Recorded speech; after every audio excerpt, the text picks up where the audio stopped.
বন্ধু, আমি জিজ্ঞাসা করতে চাই, এই সমস্ত তৃণমূলের গুন্ডা এক সময় সিপিএম বলতো আমরাই পশ্চিম বাংলার শেষ কথা, আমাদের কথাই পশ্চিম বাংলার আইন।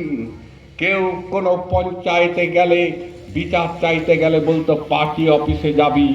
এই সিপিএম যারা দেয়াল লিখন করত 100 বছর ক্ষমতায় থাকবো, তাদেরকে বাংলার মানুষ টাটা বাই বাই করে দিয়েছে। আর তৃণমূল কংগ্রেস এটা কোনো রাজনৈতিক দল, এটা একটা ধাপ্পাবাজ পার্টি বন্ধু।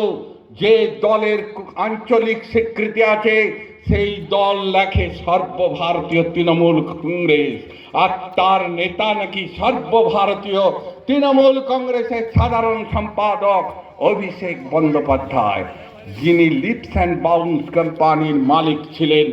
আজকে তার ইডি বারে বারে ডাকছে। পশ্চিম বাংলার মানুষ জানে কয়লা ভাইপোকে, সারা পশ্চিম বাংলার মানুষ জানে বন্ধু। তাই তৃণমূল নেতাদের হুঁশিয়ার করে দিতে চাই, সন্ত্রাস করবেন না, বদল হবে, আর বদলা এই পশ্চিম বাংলার মানুষ নেবে। তাই বলতে চাই, সাবধান। আজকে তৃণমূলের আছে কি গোষ্ঠী দ্বন্দ্ব, একটার পর একটা খুন হচ্ছে। কে খুন করছে? তৃণমূলের নেতা তৃণমূলকে খুন করছে। কারা তৃণমূল?